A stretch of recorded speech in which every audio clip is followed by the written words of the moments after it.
শালোম। George's chapter 7, বিচারকর্তৃগণের পুস্তক, তার 7 অধ্যায়। ঈশ্বর মিদিয়নীয়দের উপরে ইসরায়েলকে এক মহা বিজয় দেন, ভিক্টরি। কিন্তু এই বিজয় সাধারণ যুদ্ধের মতো জয়ী হবার বিজয় ছিল না। কিন্তু ঈশ্বর মিদিয়নীয়দের উপরে ইসরায়েলকে এমন এক বিজয় দেন যা বর্ণনা করে যে যখন মানুষের শক্তি দুর্বল হয়ে যায় তখন ঈশ্বরের শক্তি প্রকাশ পায়। মিদিয়নীয়রা ইসরায়েলের বিরুদ্ধে যুদ্ধ করার জন্য তৈরি, আর তাদের সংখ্যা লক্ষাধিক, আর ইসরায়েলের সৈন্য সংখ্যা মাত্র 32,000। তবু ঈশ্বর বলছেন, গিদিয়ন, এত সৈন্য নিয়ে আমি চাই না তুমি যুদ্ধ করো, কারণ যুদ্ধে জয়ী হলে সৈন্যরা বলবে, আমার জাতি বলবে যে আমরা আমাদের শক্তিতে যুদ্ধে জয়ী হয়েছি। তুমি বলো যারা ভয় পায় তারা যেন বাড়ি ফিরে যায়, ক্যাম্পে চলে যায়। তাতে প্রায় 22,000 সৈন্য, ইসরায়েলীয় সৈন্য, তারা ক্যাম্পে ফিরে যায়, পড়ে থাকে মাত্র 10,000। ঈশ্বর বলছেন, গিদিয়ন, এটা অনেক বেশি। এদের মধ্য থেকে আরও কিছু সৈন্যকে পাঠিয়ে দাও। তাতে গিদিয়ন নদীর ধারে তাদেরকে নিয়ে যায়। জল খাওয়ার ধরন অনুসারে তিনি আরও সৈন্যদেরকে বাড়ি পাঠিয়ে দেন, পড়ে থাকে মাত্র 300 জন। ঈশ্বর বলছেন, গিদিয়ন, এই 300 জনের দ্বারা আমি ইসরায়েলকে এক মহা বিজয় দেব, আমি তোমাদেরকে ভিক্টরি দেব। আর ঈশ্বর গিদিয়নকে ব্যবহার করেন তার 300 লোকের সাথে লক্ষাধিক মিদিয়নীয় সৈন্যদেরকে পরাজিত করবার জন্য। এই অধ্যায় আমাদেরকে শেখায়, যখন মানুষের শক্তি খর্ব হয় তখন ঈশ্বরের শক্তি প্রকাশ পায়। আজকের আপনি কি ভীত? আপনি সন্ত্রস্ত? আজকের আপনি কি চিন্তিত আপনার ভবিষ্যৎ নিয়ে? আজকের আপনি কি হতাশ আপনার জীবনে?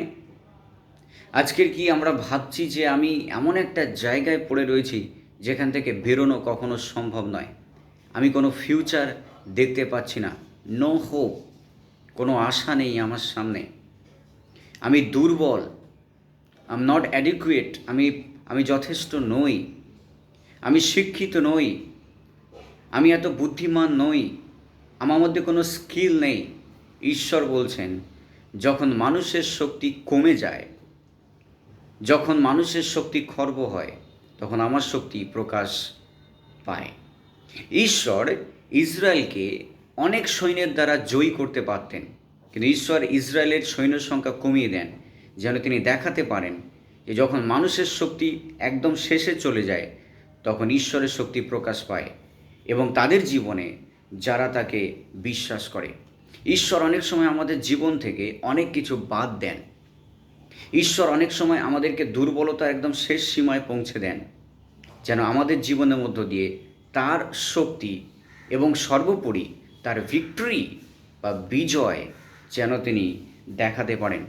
অনেক সময় আমাদের অর্থ আমাদের থেকে চলে যায়, অনেক সময় রিসোর্সেস বন্ধ হয়ে যায়, অনেক সময় অপরচুনিটিস, সুযোগ আমাদের থেকে হাতছাড়া হয়, অনেক সময় আমাদের সাপোর্ট সিস্টেম আমাদের থেকে চলে যায়। কিন্তু সেটাই সব কিছু নয়। ঈশ্বর দেখাতে চান এর মধ্য দিয়ে যে তিনি আমাদের জীবনে কি করতে চান। যখন আমরা আমাদের ক্ষমতার শেষে পৌঁছে যাই তখন ঈশ্বর যে আমাদেরকে ছেড়ে দিয়েছেন তা নয়, বরং ঈশ্বর আমাদের মধ্যে আরও বেশি কাজ করতে চান যেন আমাদের ভিতর দিয়ে তার শক্তিকে তিনি দেখাতে পারেন। হয়তো যখন আমি আমাদের ক্ষমতার শেষে পৌঁছে যাই, ঈশ্বর আমাদেরকে আরও গ্রেটার টেস্টিমনি, আরও বড় সাক্ষ্যের জন্য প্রস্তুত করছেন। কিন্তু প্রশ্ন এটাই, আজকের আমি কার উপরে নির্ভর করছি? ঈশ্বর গিদিয়নকে শেখান যেন গিদিয়ন সৈন্য শক্তির উপরে নয়, নিজের ক্ষমতা উপরে নয়, বা হাতিয়ারের উপরে নয়, বরং যেন সদাপ্রভু ঈশ্বরের উপরে তিনি বিশ্বাস করেন। আর তার সেই ডিপেন্ডেন্সি, তার সেই ভরসা প্রভুর উপরে, তার আস্থা ঈশ্বরের উপরে তাকে বিজয়ী করে। তার শক্তি, তার ক্ষমতা, তার স্কিল তাকে জয়ী করেনি। যেই মুহূর্তে আপনি আমি ঈশ্বরের উপরে বিশ্বাস করব, ঈশ্বর আমাদেরকে বিজয়ী করবেন। আজকের হয়তো আপনার পরিস্থিতি ঠিক এই রকম, যেখানে আপনি মনে করছেন যে আর সম্ভব নয়, যেখানে আপনার রিসোর্সেস আপনার থেকে চলে গেছে, যেখানে আপনি নিজেকে দুর্বল অনুভব করছেন, যেখানে মনে হচ্ছে যে আত্মিকভাবে আপনি হেরে গেছেন, শয়তান বিভিন্ন রকমভাবে আঘাত করছে, স্পিরিচুয়ালি ব্যাটেল চলছে আপনার জীবনে, মেন্টাল ব্যাটেল চলছে আপনার জীবনে, তখনই ঈশ্বর আপনার জীবনে কাজ করতে চান। রাইট নাও, এই মুহূর্তে ঈশ্বর আপনার জীবনে কাজ করতে চান। যেখানে আপনি থাকুন না কেন, যেই পরিস্থিতির মধ্যে আপনি থাকুন না কেন, ঈশ্বর আমাদের জীবনে তখনই তার শক্তিকে দেখান যখন আমরা দুর্বল হয়ে পড়ি। বাইবেলে সেটাই বলছে। প্রভু যীশু বলছেন যে, পৌল বলছে যে খ্রিস্টের শক্তি তখনই আমাদের জীবনে কাজ করে যখন আমরা দুর্বল হয়ে পড়ি। God's power is made perfect in our weaknesses, 2 Corinthians chapter 12 verse 9।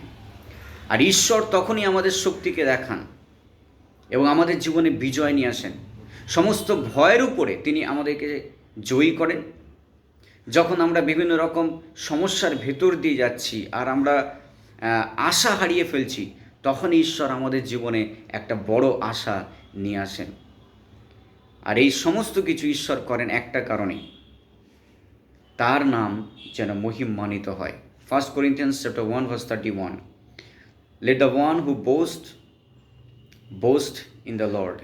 যে কেউ গর্ব করে সে প্রভুতেই গর্ব করুক। সমস্ত গৌরব ঈশ্বরের। আজকে যা কিছু আমাদের জীবনে হচ্ছে তার মধ্য দিয়ে যেন ঈশ্বর মহিমান্বিত হন। আজকের আমাদের দুর্বলতায় ঈশ্বর তার শক্তিকে প্রকাশ করবেন, আর তিনি তার শক্তিকে দেখাবেন ও তার ভিক্টরি আমাদেরকে এনে দেবেন শুধুমাত্র তার নামের গৌরবের জন্য ও তার সম্মানের জন্য। God bless.